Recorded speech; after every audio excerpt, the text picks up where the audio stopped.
Bienvenue, mesdames et messieurs, dans Politicia, votre rendez-vous politique. Pendant que la communauté internationale s'inquiète de la crise politique et sécuritaire que traverse son pays, lui dit que son pays va bien, qu'il n'y a aucune espèce de crise. Lui, c'est le président Pierre Nkurunziza du Burundi, au pouvoir depuis 2005. Il est en ce moment en campagne pour faire adopter par référendum un projet de réforme constitutionnelle qui lui permettrait potentiellement de rester au pouvoir jusqu'en 2034. Mais qui est cet homme qui tient tant tête à la communauté internationale? À quand une véritable décrispation politique au Burundi? Pour en parler, j'ai le plaisir et l'honneur de recevoir Madame Christine Nina Niyonsavi. Vous êtes l'ambassadeur du Burundi en France, une fonction que vous cumulez avec celle de déléguée permanente à l'UNESCO et de représentante spéciale du président Burundi à l'OIF, Organisation internationale de la francophonie. Merci, Madame l'ambassadeur, de nous faire l'honneur d'accepter notre invitation. C'est moi qui vous remercie. Son opposition ne veut pas de cette réforme constitutionnelle, mais le président Pierre Nkurunziza y tient. Si cette réforme est adoptée par référendum en mai comme c'est prévu, il pourrait rester au pouvoir jusqu'en 2034. C'est un sujet de la rédaction signé Aïssatou Beslan Diamanka. En troisième, voire en quatrième mandat, et cela jusqu'en 2034, soit 2 septennats à partir de 2020. C'est vers ces réformes constitutionnelles que se dirige le Burundi, avec comme maître de manœuvre le président Pierre Nkurunziza lui-même. Le 12 décembre 2017, l'homme fort de Bujumbura lance des activités relatives au projet de révision constitutionnelle, un projet autant controversé qu'impopulaire. Les partis de l'opposition n'en veulent pas. Ces oppositions ne font pas pour autant plier le président Pierre Nkurunziza, bien déterminé à aller au bout de son projet de révision. Le référendum sur des amendements constitutionnels est projeté vers mai 2018. La constitution actuelle du 18 mars 2005 était destinée plus à régir les institutions post-transition. Nous ne sommes plus en transition, nous avons quitté la transition et certaines de ces dispositions sont devenues désuètes, anachroniques. Donc il s'agit par exemple des articles 301, 302 je pense et 303 qui se réfèrent toujours aux arrangements de transition qui est prévu par l'accord d'Arusha, le protocole 2. Donc ces dispositions devaient être élaguées de la nouvelle constitution. Alors, il y a d'autres dispositions qui adaptent le pays ou la constitution au moment actuel. Nous sommes membres de l'EAC. Nous devrions nous adapter au traité de l'EAC. Et cette réforme constitutionnelle devrait avoir lieu en 2014, souvenez-vous, et les gens ont demandé de l'introduire après les élections de 2015. Grâce aux accords d'Arusha, initiés par la communauté d'Afrique de l'Est le 28 août 2000, la paix était revenue au Burundi après une guerre civile longue de 12 ans, un accord qui limitait les mandats présidentiels à 2 seulement. Si ce projet de référendum, donc de révision de constitution, de référendum allait jusqu'à son terme, il viderait de sa substance les accords d'Arusha et puis la constitution de 2005. Mais de facto, cela a été fait avec justement le coup de force de Nkurunziza il y a quelques années pour se maintenir au pouvoir, qui a entraîné la crise que le Burundi connaît aujourd'hui encore. Et donc là, c'est une énième manière justement de tordre le cou à cette constitution et puis de faire que Pierre Nkurunziza reste au pouvoir. En effet, le projet de réforme constitutionnelle du président burundais entend abolir la limitation de nombre de mandats présidentiels. Il est au cœur du déclenchement de la crise électorale burundaise d'avril 2015. Ses détracteurs parlent de coup d'État constitutionnel. Nous avons déjà commencé à sensibiliser la communauté internationale. Nous étions à Arusha. Nous avons alerté la communauté internationale. Et puis, moi, je suis porte-parole du parti FNL. La plupart de nos militants sont incarcérés justement parce qu'on s'y oppose vigoureusement effectivement, et puis nous, ce que nous demandons à la population, c'est rester debout. De toute façon, on ne va pas lâcher, on ne va pas décourager nos militants. On continue de sensibiliser et la communauté internationale et surtout au plan national pour montrer clairement que nous sommes totalement contre cette révision de constitution qui est en tout cas un coup d'État constitutionnel. Le projet de révision constitutionnelle a été adopté le mardi 24 octobre 2017. Il va désormais passer sur les chemins d'un référendum décrié. Une fois adopté par un oui, il permettra au président Pierre Nkurunziza de briguer un 4e mandat et même au-delà. Alors, avant de commencer cette première partie, Madame l'ambassadeur, je voudrais préciser que l'ancien ministre et ancien président de l'Assemblée nationale, Jean Minana, était attendu à cette émission. Malheureusement, un empêchement de dernière minute fait qu'il ne peut pas participer à cette émission. C'était important de le préciser, Madame l'ambassadeur. À quel besoin répond aujourd'hui une réforme constitutionnelle dans votre pays, le Burundi ? Oui, si le docteur Jean Minani n'a pas pu être là aujourd'hui, il n'y a aucun problème. Moi, je suis l'ambassadeur du Burundi. Je représente tous les Burundais, que ce soit des Burundais qui sont dans l'opposition, que ce soit des Burundais réfugiés ou des Burundais devenus français ou espagnols ou portugais. Ici, je suis l'ambassadeur de tous les Burundais. Absolument. Donc, ce que je vais dire, je le dis au nom du pays, je le dis au nom de tous les Burundais. Je ne parle pas seulement pour le pouvoir, ou comme les gens aiment bien le dire, mais je suis convaincue que les responsabilités que m'ont donné mon pays, m'ont chargé mon pays, c'est de représenter le Burundi, pas une partie des Burundais, pas une partie de la population.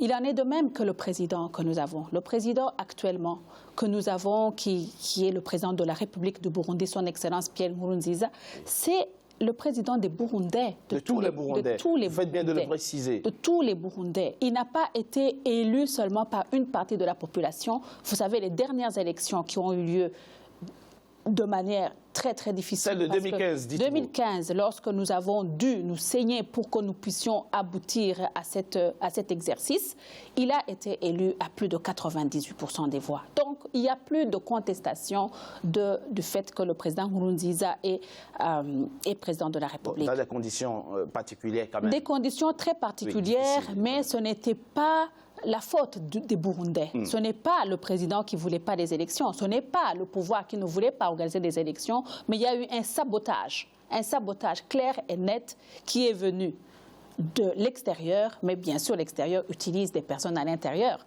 C'est comme ça. On y reviendra. Maintenant, si on parle de la réforme constitutionnelle, je pense que c'est tout à fait naturel et normal qu'à un certain moment de la vie d'un pays, il y ait une mise au point de comment est-ce que les institutions fonctionnent, comment est-ce que le pays fonctionne. On doit chaque fois mettre à jour certaines lignes qui sont dans la Constitution, certains termes de fonctionnement d'un gouvernement. Je sors tout de suite d'une réunion avec l'Assemblée nationale française où le président de l'Assemblée a parlé plus de 15 minutes au sujet d'un projet de changement de la Constitution au courant de l'année 2018. Je n'ai pas entendu des gens discuter ou critiquer qu'on va changer la Constitution.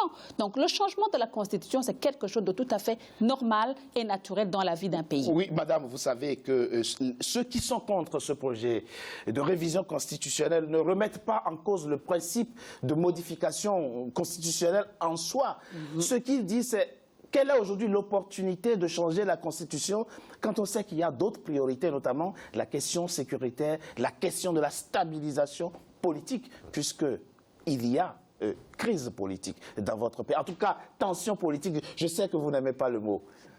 Oui, on a parlé de crise depuis 2015. C'est le mot qui passe dans tous les médias, c'est le mot qui passe à la une de tous Tous ceux qui veulent parler du Burundi, on parle de crise. Il n'y a pas de crise dans votre pays. Il n'y a pas de crise au Burundi. Il n'y a pas de crise. Il y a une crise dans le mental. Il y a une crise dans la tête ou dans les pensées de certaines personnes qui veulent absolument maintenir justement le pays sur un logo de crise. Mais officiellement... Vous dites que la crise dans votre pays est imaginaire. C'est une vue d'esprit. Actuellement, c'est une vue d'esprit. Ce sont des personnes qui veulent maintenir justement ce mot-là de crise. Qu'on dise que, lorsqu'on parle de crise, de quoi? C'est lorsqu'il n'y a pas la possibilité de circuler dans le pays, c'est lorsque les gens ne se sentent pas libres, c'est lorsque les gens ne vont pas au travail, il n'y a pas de transport en commun, il n'y a pas de circulation dans le pays. Là, on peut parler de crise. Qu'est-ce qui fait que vos compatriotes franchissent la frontière de votre pays pour aller se réfugier dans des États voisins, dans la RDC par exemple? Vous voulez que je vous dise? S'il vous plaît, dites-moi. Vous savez, les gens se réfugient d'un pays, vont d'un pays à un autre.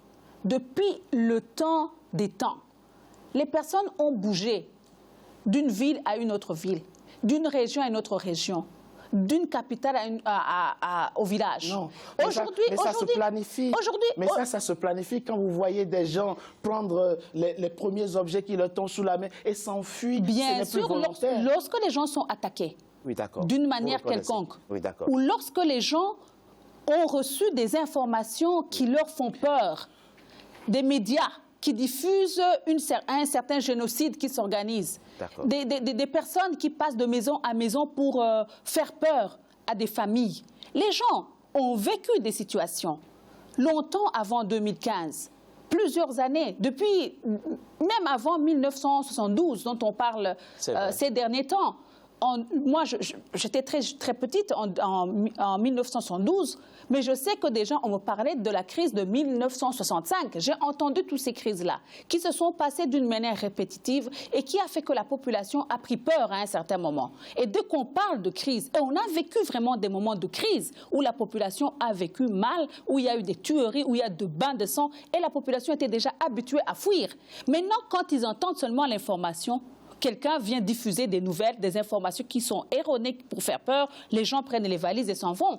Et ce qu'on a vécu aujourd'hui, c'est que des personnes qui sont parties suite aux rumeurs ou à la peur qu'a diffusé les médias en 2015, ils se sont rendus compte qu'ils se sont trompés. Et une grande partie est revenue. On a parlé de ceux qui sont partis du pays, mais on n'a jamais parlé de ceux qui sont revenus. Madame l'ambassadeur, vous avez dit au début de cette émission que vous représentez tous les Burundais. Bien sûr. Que vous parlez ici au nom de l'État burundais, au nom de tous les Burundais. Ça veut dire que vous devez prendre en considération la situation de tous les Burundais. Bien sûr. Peut-on nier que de 2015 à aujourd'hui, qu'il y a eu des morts dans votre pays? Si oui, il faut respecter leur mémoire et reconnaître quand même qu'il y a eu des morts. Et à partir de ce moment-là, s'interroger sur les causes de ces morts. Est-ce que vous reconnaissez quand même que certains de vos compatriotes ont pu perdre la vie de 2015 à cette date? Mais bien sûr, il y a eu des personnes qui sont mortes. Donc on ne peut pas nier qu'il y a des personnes qui sont mortes, oui. Beaucoup de personnes sont mortes, même en 2015, je reconnais. Mais qui a été l'auteur de ces assassinats? Qui a tué qui? C'est là où on reste. On sait que des personnes sont mortes. On a vu des tueries. On a vu des personnes brûlées dans les pneus. On a vu des gens lancer des grenades au milieu d'une foule de population quelque part. Des personnes qui sont paisiblement en train de prendre leur pot ensemble, en train de causer. On a vu des grenades tomber au marché, là où les femmes vendent des fruits et autres. Mais ces tueries n'ont jamais été médiatisées. On a vu des cas de tueries, bien sûr. On le sait et on le reconnaît et on le regrette. Des enquêtes sont en cours pour identifier ces auteurs. Vous savez, oui. Le problème, c'est que tout ce qu'on peut donner comme information sur les auteurs de ces tueries, il n'y a qu'une partie qui filtre. On veut toujours dire que c'est le pouvoir qui a tué, c'est les policiers du Burundi qui ont tué, c'est l'armée burundaise qui a tué. Mais on sait très bien que ce n'est pas la vérité.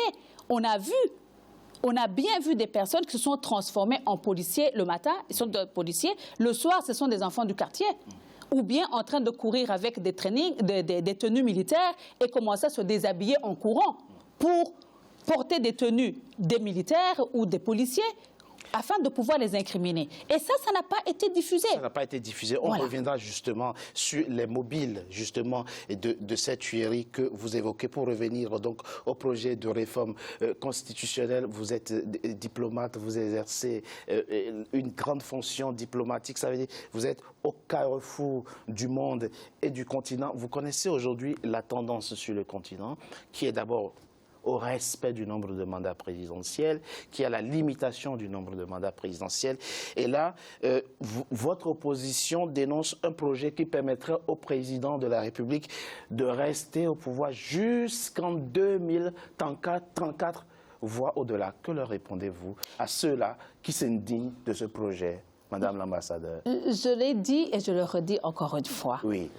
Il y a ce qui se passe dans le monde. Il y a des instructions que les pays, la plupart des pays africains ont reçues de la soi-disant communauté internationale. Donc, parce que lorsqu'on parle de la communauté internationale, c'est comme si l'Afrique n'est pas dedans. C'est comme si certains pays ou les pays africains ne sont pas dedans. Donc, on entend toujours une communauté internationale qui est là pour intervenir, qui est là pour critiquer ce qui se passe dans nos pays en Afrique, qui est là pour donner des lignes. On dit, vous devez faire comme ça, vous devez faire comme ça. D'ailleurs, on vous donne l'argent, on vous donne l'aide, on vous donne l'appui dans ce que vous êtes en train de faire, afin de pouvoir vous obliger ou contrôler comment vous allez faire votre politique. Bon, il y a deux choses sur lesquelles j'aime intervenir lorsqu'on parle des mandats. S'il vous plaît. Des mandats présidentiels, généralement. Oui. D'abord, organiser des élections. Des élections, ça coûte énormément d'argent. C'est vrai. Je sais que vous le savez. Oui. Ça coûte beaucoup, beaucoup d'argent. Lorsqu'en 2015, nous avons organisé les élections au Burundi, avec une promesse, comme d'habitude, de la communauté internationale de nous appuyer dans ces élections, nous nous sommes vus à un certain moment retirer cette aide. Mais comme on savait que derrière cela, il y avait autre chose qui se préparait, on s'est donné l'obligation de conduire ces élections jusqu'à la fin. Je sais que la plupart des Burundais a dû prendre de leur salaire, prendre de leur argent pour permettre à ce que ces élections puissent se conduire et se terminer. Ça a été fait. Évidemment, personne n'était d'accord, n'était pas content. Oui. Ceux qui avaient refusé n'étaient pas contents. Mais non. Oui. Aujourd'hui, Oui, la question du mandat présidentiel. je vais y revenir. C'est ça. Si nous devrions arrêter le mandat aujourd'hui, dire que bon, après 5 ans, il a fini, on doit organiser des élections. On va organiser des élections. Supposons qu'il y a un autre, nous disons toujours que c'est le même président qui reste. Oui. Parce que c'est la population qui décide. Absolument. Ce sont des élections. Qui, dans sa souveraineté, le peuple décide que c'est ce président-là qui est là. Oui. Pourquoi les gens doivent se fâcher ou doivent refuser? De un, ça, je parlais de 5 ans, 5 ans, 5 ans, comme c'est le cas. 5 ans, pour un président, c'est trop peu. C'est trop court, dites-vous. C'est trop court. Pour un président, pour l'organisation d'un pays, pour mettre des choses en place et conduire, c'est trop court. 5 ans, quand on plante un avocatier, après 5 ans, quand les fruits vont commencer à sortir, on ne sera plus là pour les voir mûrir. 5 ans, quand on plante un manguier, on ne le verra pas. Vous comprenez ce que je suis en train de dire? Alors, si maintenant, le deuxième point sur lequel je veux insister, il s'agit non seulement du coût, mais aussi, c'est un luxe que les pays africains ne doivent pas se permettre. Se permettre tous les 5 ans. Tous les 5 ans. C'est pour ça que vous comprenez que le projet porte la durée du mandat de 5 ans à 7 ans dans votre pays. Oui, à 7 ans. 7 ans, c'est peut-être une période plus ou moins logique et raisonnable pour un mandat. C'est plus ou moins raisonnable. Parce qu'après 7 ans, on a déjà vu où est-ce qu'on est arrivé. Donc, quand la France est passée du septennat au quinquennat, quand le président Macky Sall propose, par exemple, le contrat, vous pensez que ce n'est pas une durée raisonnable du mandat? Je dis toujours qu'on ne peut pas se comparer à la France. Et on ne doit pas faire notre politique en Afrique comme font les Français. On ne peut pas faire notre politique en Afrique comme font les Belges ou les autres. Si le Sénégal considère qu'ils sont prêts à faire exactement copier-coller de ce qui se passe en France, ils peuvent le faire. Mais nous, au Burundi, nous disons que nous ne sommes pas prêts à copier. On veut faire des choses à la manière qui correspondent le plus à la gouvernance dans nos pays. Merci, Madame l'ambassadeur. Je propose qu'on marque une courte pause. On se retrouve dans quelques instants pour la suite de notre émission. À tout de suite.